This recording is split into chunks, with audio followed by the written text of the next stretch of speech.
Texas. And honestly, I didn't even want to be in law enforcement. It just happened to fall up on me because when I was growing up, just like any other, black kid in the neighborhood, you was always taught negative about the police, right? So that's pretty much how it was with me as well. So, but when I started getting older, I started working, several different jobs, anywhere from retail to food industry, you name it. I was actually working it. So when I turned 20 years old, my dad's brother, well, it's his twin brother, but we call him his brother. He's like, hey man, you're a good kid, man. You never been in no trouble. You've always been respectable. He's like, you need to try for law enforcement. And I ain't giving no thought or whatever because I'm saying to myself, you know what? Just from growing up and how we was told about law enforcement is, perception of law enforcement at that time. Mm-hmm. So I said, you know what? I just give it a shot. No problem at all. So what I did was I started working for the Dallas County Sheriff's Department. So started working there. I did 4 years at Dallas Sheriff's Department. Basically what I was a correction officer there at 20 years old. All right. So once I started working with the Dallas County Sheriff's Department, dealing with inmates and, people inside the jailhouse and whatnot, I said, you know what, I want to move forward with my career. And I said, instead of me walking around and, being inside the jail institute itself, I want to advance my career and be on the streets and be able to be a better help in the community. That's all, I've always wanted to do that. So during the time, I went ahead and applied for the Florida Police Department because at that time, they had a mass hiring. This is right around 2004. Who was chief at that time? The chief at the time was Mendoza. Okay. It was Mendoza at the time. Yeah. So I went ahead and took the civil service test and ended up getting on with the Florida Police Department. So that's how I ended up becoming a police department because it was something that I've always wanted to do. I've always wanted to be able to be one of those officers that, be able to provide great service to the community, and I pride myself in doing that.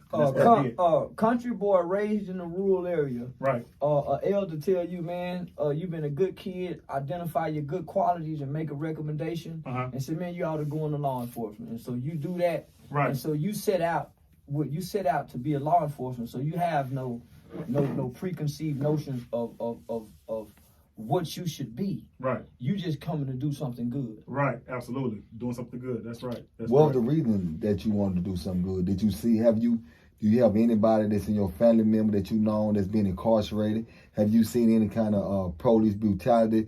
What have you seen to make you say, man, you know what? I can make a change. Right. Did you see anything going on like that in the community that you was in? Yeah. We saw,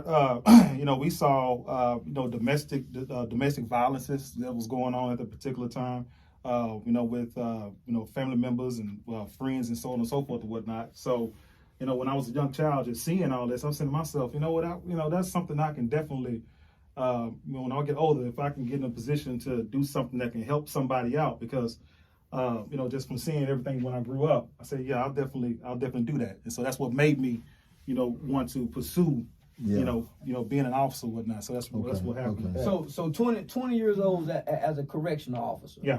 That's a lot of power with them keys in your hand. Yeah. It's a lot of power. I'm sure you're mature at 20, but you still lack the brain capacity. There you go. To not be impulsive, right? Right. You're learning how to not be impulsive.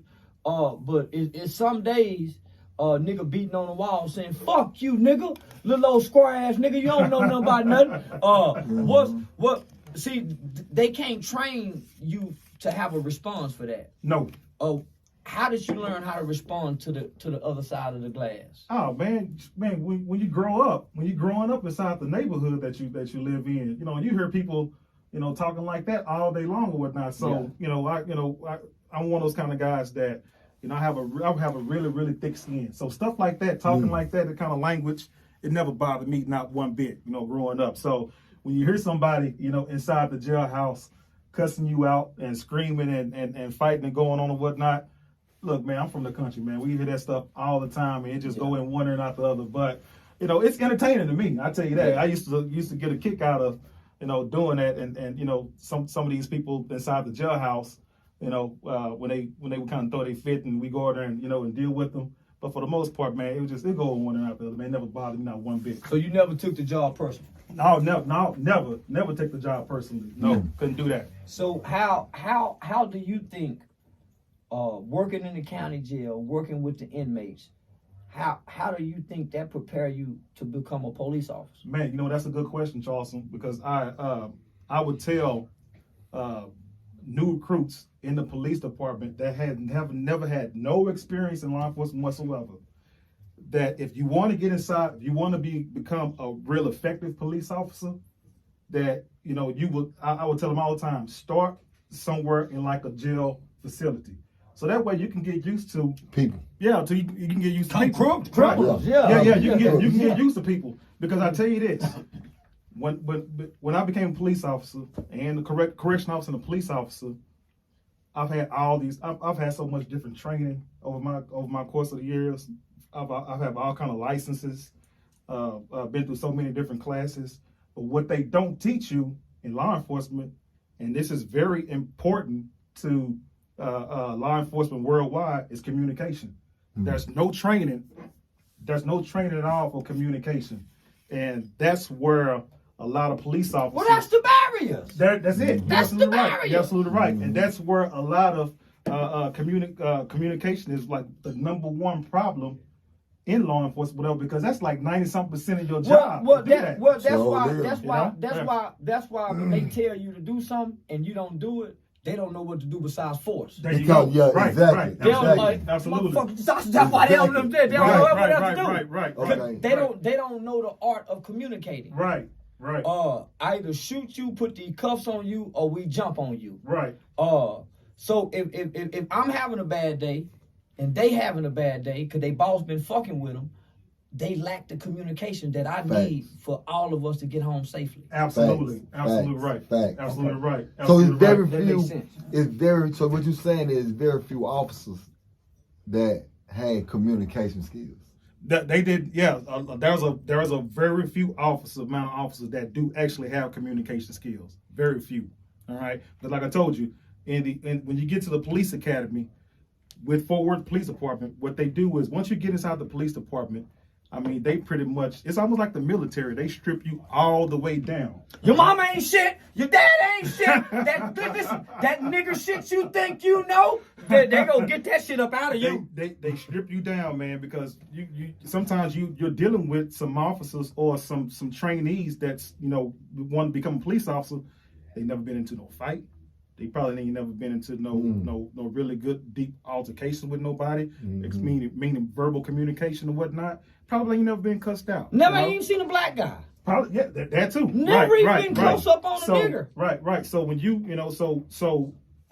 that's when you go to police, when you come to the police academy, like I told you, they strip you all the way down and build you up how they want you to build up. Yeah. You see, when I came into the academy, I had already had, you know, the experience from growing up, you know, seeing my, you know, being a product of my environment with dealing with people and talking with people and then started working at a young age and then working inside the jails. So I already been knowing how to communicate when I got into the police department. I mean, when I got to the police academy, so I was already good there, you know, because I know how to talk to people. So when you say tear you down, typically most people aren't joining the police force late in age. It's very, very, very rare. Yeah. Because sometimes some people will come to the police department if they are like leaving a military branch or something like that. Yeah. And then they will, you know, get into, you know, the police department. But it's very rare. But very, very few citizens are waking up at 35, 36, 40 years old. So I'm going to be a cop. There you go. Right. So basically what we're getting young people who are going into the academy under 25 years old. Right. Their brains are not developed. Right. So the development part of the last function to develop of their brain gets shaped by the police. You can say that, yes, sir. So they strip them. So typically most people who join the military, most people who join police, I say 3 out of 10 are confident in who they are. Mm-hmm. You know, 3 out of 10. I would say that. I would say that. That's a number there. I would say about 3 out of 10. 3 out of 10. Most are looking for an identity. Most are looking for something to validate. Right. Facts. There you go. Facts. There you go. There you go. So that's why they go to the military. Or Right. That's why they become firefighters. Right. They're trying to validate something. Right. So once you get in and you get accepted, you get through the academy. The academy, I guess, is the brainwashing. There it is. Yeah, it is. Yep. You're talking about between 7-8 months of nothing but being in the academy. Day in, day out. Day in and day out. You with your police academy recruits. Y'all developing friendships and bonds. Right. Y'all are being pulled away from what you think you belong to. Right. Absolutely. Absolutely. Absolutely. Whatever you thought your mama taught you, whatever you thought, you are no longer those people. You are us now. Right. Right. And in the process of that, you have guys that's over the academy. They have access to these young people. Right. Not just their minds, but their bodies as well. There you go. Mm-hmm. They get to fuck a lot of these young girls. Come on, man. We gonna be I heard a lot. I heard a lot of that's going on as well. But Come on. I haven't actually seen it. But I heard about I it. know you ain't gonna see it. They ain't finna let no. They're not gonna let me know. They ain't gonna let no. No, you got to be in to Right. be in. Right. See, that's yeah. But see, he said something that was viable when he said they tear you down. Mm-hmm. And once they tear you down, you are already dealing with kids that do not have a developmental. So therefore, they able to install certain things into these officers. Right. So is it safe to say that the training process has a lot to do with the way an officer acts? Yeah, you can definitely say that as well. That the training does have a lot of way that can, it does have a lot of way that the officer can, conduct himself and behave out there. So yeah, I would definitely agree with that as well. Yeah, because again, you're dealing with some people that's, like he said, brains haven't been developed yet. You're dealing with some people that have not been into, a confrontation, never been into a physical confrontation as well, let alone, a verbal confrontation as well. So yeah, so you will have, this training officer that's training, at that particular time, he is building them up like he want to, he wants to be built up. Yeah. You can definitely, yeah. Oh yeah. So they can build you up the way, hey man, you see that? Don't worry about them. Don't say nothing. This is what you do. Right. When they say something to you, this is what I want you to do. Right. And then when you can program, you can program anybody like that. You can, especially if you're one of those individuals that